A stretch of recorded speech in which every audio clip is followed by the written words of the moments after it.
안녕하세요, 반갑습니다. 테크의 흐름을 살펴보는 IT 뉴스. 여러분들께서 지금 보신 영상은 러비 뉴스입니다.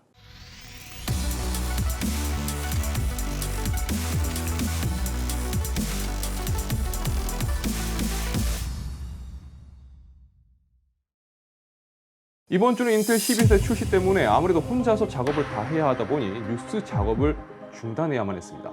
기다리셨을 시청자분들께 진심으로 죄송합니다. 자, 그래서 이번 영상에서는 이번 주 있었던 소식들 중 주요 소식 정리해서 전해드리겠습니다. 애플은 얼마 전 새로운 맥OS 몬트레이를 출시했습니다. 그런데 이 몬트레이로 최근 맥 커뮤니티는 핫한 상황입니다. 자, 이유는 기존 맥 제품을 사용하던 사용자들 중 일부가 이 새로운 OS를 설치한 후 문제를 겪고 있다는 건데요. 한 사용자의 경우 64GB 메모리를 탑재한 자신의 시스템에서 새로 OS를 업데이트한 후 메모리 누수 문제가 발생했고 컨트롤 센터에서만 무려 26GB 가까운 메모리 사용을 확인했다고 합니다. 또 다른 사용자의 경우 이 파이어폭스에서만 다음과 같이 메모리 사용량이 뜨는 걸 또 확인했다고 합니다. 애플의 새로운 맥OS 몬트레이는 이것 말고도 일부 사용자들 사이에서 구형 맥의 경우 벽돌이 되는 증상도 겪고 있다는 사례가 나오고 있습니다. 이전 OS인 빅서의 경우도 출시 초기 벽돌 이슈가 있었는데 이번 몬트레이에서도 유사한 사례가 보고되고 있는 겁니다. 자, 일단 애플에서는 이와 관련해서 공식적인 발표는 없는 상황입니다.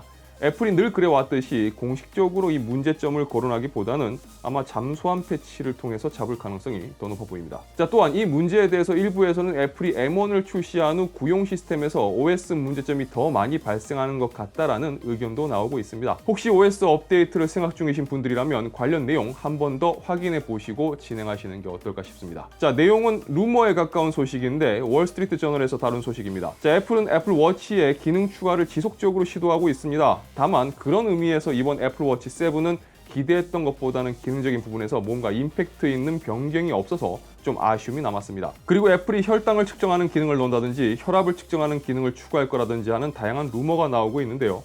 이번에는 아이폰과 애플워치의 가속도계를 사용한 조금은 현실적인 기능이 탑재될 것이라는 루머입니다. 자, 바로 애플은 아이폰과 애플에 탑재된 센서를 활용해서 교통사고가 발생할 경우 이를 감지하는 기능을 탑재하는 것을 목표로 하고 있다고 합니다. 충돌 사고의 경우 충돌 시 갑작스럽게 중력이 증가하는데 이 원리를 이용하겠다는 겁니다. 그러니까 만약 아이폰이나 애플워치가 갑작스러운 중력 증가를 감지해 충돌로 인식을 하면 사용자에게 알림을 보내고 사용자가 이에 응답하지 않으면 일정 시간 후 미국 기준으로 보면 9일에 자동으로 연락을 취한다는 겁니다. 월스트리트 저널이 보도한 바에 따르면 애플은 이미 지난 1년간 아이폰 및 애플워치 사용자들이 기능 개선 등의 이유로 익명으로 제공한 데이터를 통해서 이 기능을 테스트했다고 합니다. 그리고 1000만 개 이상의 차량 충돌로 의심할 수 있는 데이터를 감지했다고 하는데요.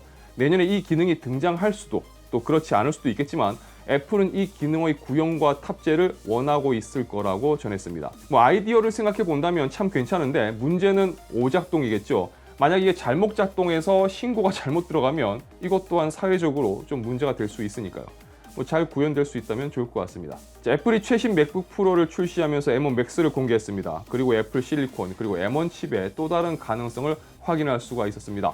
그리고 이제 애플이 인텔과의 완벽한 작별을 진행하고 있는 걸 우린 또 볼 수가 있었는데요. 애플이 자사 제품에 탑재되는 프로세서를 모바일과 아이패드, 맥북, 아이맥, 맥미니 등 죄다 애플 칩으로 이제 교체를 해서 사용을 하고 있습니다. 그런데 이제 애플 칩 탑재를 기다리고 있는 녀석이 하나 남아 있습니다. 바로 맥 프로입니다. 지난번 맥북 프로 발표에서 저도 여러분들께 이야기를 드렸었는데요. 만약 M1 맥스를 좀 더 강화해서 맥 프로에 탑재하게 되면 사이즈 측면에서 지금보다 훨씬 더 슬림해질 것이다 라고 예상을 했었죠. 이와 관련해서 더 인포메이션에서 기사가 나왔습니다. 내용은 이런 겁니다. 애플은 맥 프로에 M1을 이식할 준비를 하고 있고 여기에 탑재될 M1 칩은 M1 맥스의 변형 모델이며 이렇게 될 경우 메모리와 CPU 그리고 GPU 코어를 통합할 수 있기 때문에 맥 프로의 사이즈는 현재 크기의 반 정도로 줄어들 것이라는 겁니다. 어쩌면 좀 더 치즈 강판에 가까워질 것 같습니다.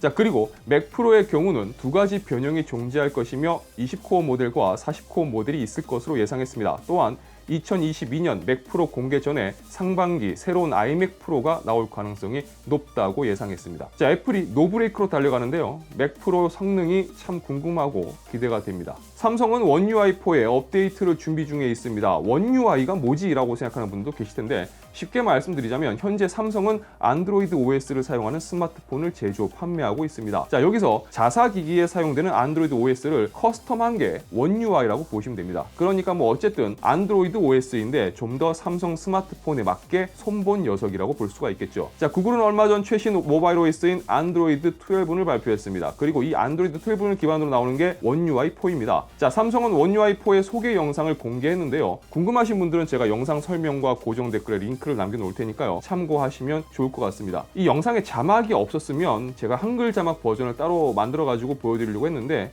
한글 자막 지원하거든요. 그 유튜브 자막으로 보시면 됩니다. 직접 보시는 게 좋을 것 같아요. 자, 대체 삼성은 노트를 죽인 걸까요? S 시리즈를 죽인 걸까요? 프론트 페이지 테크를 통해서 삼성 갤럭시 S22 울트라로 보이는 스마트폰 사진이 유출되었습니다. 이 전면 디스플레이를 보면 엣지 디스플레이가 적용된 걸 알 수가 있습니다. 뭐 후면에는 3개의 카메라가 있고 그중 하단 카메라는 이 폴디드 줌을 적용한 것으로 보입니다. 갈수록 삼성은 인덕션을 넘어서서 이제 가스레인지로 되어가고 있는 것 같습니다. 저 정도면은 네. 앞으로 화구를 몇 개나 더 늘리려고 하는지. 지금 보면 큰 거 3개, 작은 거가 2개 늘어났죠. 자, 그런데 제품 하단을 보면요, S펜이 내장된 것을 알 수가 있습니다. 그리고 꺼짐 화면 메모도 지원하는 걸 볼 수가 있죠. 이거는 뭐 빼박 노트죠. 자, 폴디드 줌 때문인지 펜 수납 위치가 좌측으로 자리 잡고 있는데 유출된 사진을 보고 처음으로 든 생각은 이건 노트 아니야?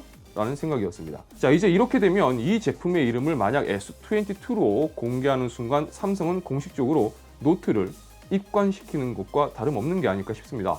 자, 정말 만에 하나 완전 각성체로 노트가 생각하지 못한 방향으로 나온다면 모르겠지만 뭐 결국 이렇게 노트를 보내는 게 아닌가 싶네요. 자, 그리고 며칠 전 엔비디아 주식이 17% 가까이 상승했는데요. $200 들어선 지가 얼마 안 된 것 같은데 이제 $300 진입을 코앞에 두고 있습니다. 뭐 대체 엔비디아에 무슨 일이 있었나, 왜 올랐나 이렇게 생각하시는 분들 많으셨을 텐데 이게 두 가지 요인이 복합적으로 작용했다고 보시면 될 것 같습니다. 자, 우선 첫 번째로 엔비디아 주식 상승 며칠 전에 페이스북이 본격적으로 이 메타버스 산업 진출을 의미하는 뭐 그런 뜻에서 사명을 메타로 변경했었죠. 이 일로 인해서 그렇잖아도 메타버스 개념이 요즘 뭐 핫하긴 했는데 다시 한번 조명이 되었었고요. 이후 엔비디아가 이번 달에 진행 예정인 GTC에서 엔비디아 메타버스 기반 플랫폼인 옴니버스 엔터프라이즈를 일반에도 공개할 것이다 라는 이야기가 돌면서 핫해졌습니다. 자, 거기에 결정적으로 웰스파고의 애널리스트 아론 레이커스가 엔비디아의 옴니버스 엔터프라이즈는 향후 5년 동안 최소 $100의 새로운 시장 기회를 창출할 것이다 라고 이야기를 합니다. 그리고 웰스파고가 엔비디아의 목표 주가를 $245에서 $320로 조정한 게 결정타였다고 볼 수가 있을 겁니다. 이 젠슨왕 회장은 엔비디아의 최대 주주로 현재 8,600만 주 정도를 가지고 있는 것으로 알려졌습니다. 금액으로 따지면 $227억 정도 되는데요. 자, 그런데 방금 말씀드린 이 지분 내용 중에 올해 들어서 상승한 지분 가치만 $140억 가깝습니다. 주가가 작년에 2배 상승했고요. 올해만 해도 벌써 126%가 상승했습니다. 자, 이런 상황에서 엔비디아가 ARM 인수 관련해서 내년에 만약 좋은 소식을 전해줄 수만 있다면 어떻게 될까요?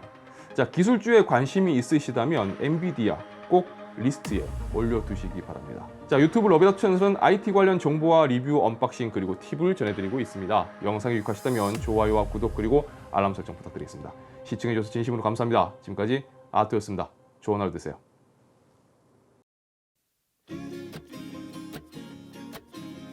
자, 12세대 리뷰를 준비하면서 제가 뉴스 영상을 다루지 못하다 보니까 좀 늦어졌습니다. 지난달에 제가 공지드린 게 있었죠. 11월 2일 시간이 지났지만 우리 구독자 헬프맨님 회사 현장 일 하시면서 부사수 없어서 너무너무 힘들다고 하시는데 아니 그러니까 좀 회사는 좀 붙여줘요 부사수. 에? 헬프맨님 생일 진심으로 축하드립니다. 축하해요. 그리고 11월 2일 우리 구독자 이재호님이 여친과 3주년 진짜 아니 이걸 왜 나한테 응원을 해달라고 합니까? 아니, 나를 위로를 해줘도 모자를 파니 이건 응원이 아니라 염장 지르려고 저한테 부탁하신 것 같은데 여튼 3주년 되셨다고 하는데 정말 축하드립니다. 앞으로도 이쁜 사랑 많이 하시고요. 행복한 일 좋은 일만 있으시길 제가 기도하겠습니다. 우리 이재호님 여친이랑 2022년 내년에도 좋은 일 많이 이어져서 내년 11월에는 우리 꼭 4주년 갑시다. 그리고 11월 2일 헬로피터님 15번째 생일이시다고 하는데요. 진심으로 축하드립니다. 생일 축하해요.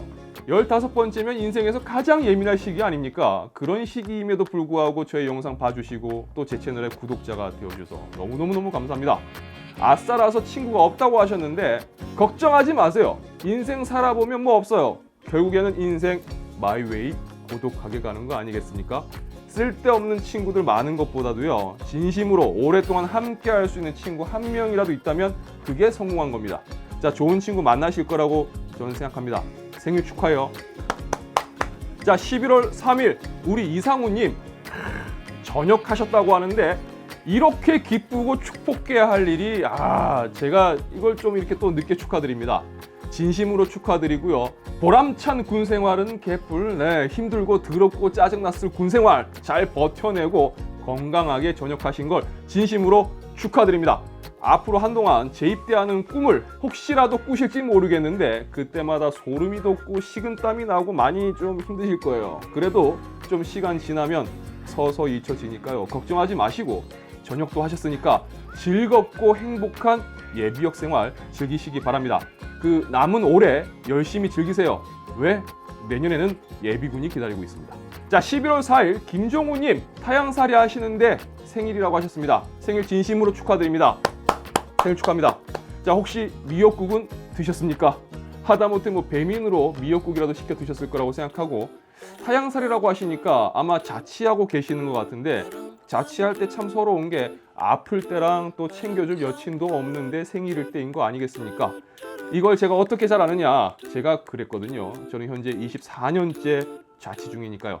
자, 어쨌든 생일 진심으로 축하드리고 내년에도 생일 축하드릴 수 있으면 좋겠습니다. 생일 축하합니다. 자, 11월 4일에 대체 무슨 일이 있었을까요? 조성아님과 항상 너와 함께님이 생일이라고 하셨습니다. 자, 이 두 분 뭐 별다른 말씀 없고 그냥 생일이라고만 하셔서 제가 따로 드릴 말이 없네요. 생일 진심으로 축하합니다. 파이팅! 내년에는 그냥 생일이라고만 쓰지 마시고 좀 다른 이야기도 함께 남겨주세요. 자, 11월 5일 일진 따님이 방송하시는데 도네이션 2번째 정산하는 날이라고 하셨습니다. 축하드립니다. 처음 정산할 때 감동 장난 아니죠? 누군가 내 영상을 또 내 방송을 보고 막 그 피 같은 돈을 후원해 준다라는 건 진짜 감사하고 감동스러운 일인 것 같습니다. 자, 앞으로도 방송 보시는 분들이 응원하는 마음으로 더 많은 도네이션 할 수 있는 좋은 방송 진행하는 스트리머 되시길 바라면서 많이 벌면 밥 좀 쏘시라고 전해드리고 싶습니다. 축하합니다. 자, 11월 5일 우리 게링님께서 기말고사가 드디어 끝났다고 하십니다. 예, 축하합니다. 기말고사 끝났으면 뭐 올해 다 끝났잖아요. 그쵸? 한 해 동안 공부하느라 시험 치느라 정말 수고 많으셨습니다. 자, 남은 시간 조금은 편안하게 또 여유 있는 그런 연말 보내셨으면 좋겠습니다. 자, 성적은 아직 안 나왔겠죠? 좋은 성적 나왔길 기도합니다. 화이팅!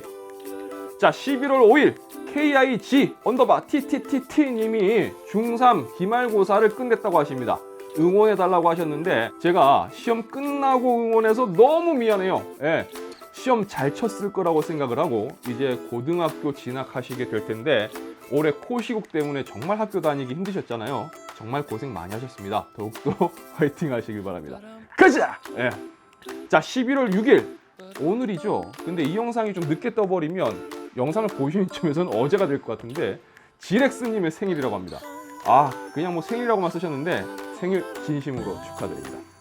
그리고 저한텐 좀 이름이 익숙한 좀 오래된 구독자인데 프로젝터님이 11월 1일에 전역하셨다고 합니다. 그런데 오늘 말해달라고 하셨어요. 11월 6일에. 아니 왜? 전역하고 며칠 동안 이제 술독에 빠져있을 테니까 오늘쯤 되면 이제 영상에서 나오면 볼 수 있다라고 생각하신 것 같아요. 힘든 군생활 잘 참고 이겨내고 몸 건강히 전역하신 걸 진심으로 축하드립니다. 자, 앞으로도 건강하고 화이팅 넘치는 인생 사는 멋진 프로젝터님이 되시길 응원합니다. 화이팅! 자, 매일매일 했으면 이렇게 길지가 않을 텐데 한 주 밀려버린 걸 오늘 다 말씀드리려니까 꽤 길었습니다. 제게는 구독자 여러분들이 너무너무 소중합니다. 이렇게 축하할 수 있게 해주셔서 진심으로 감사합니다. 사랑합니다. do do do do do do do do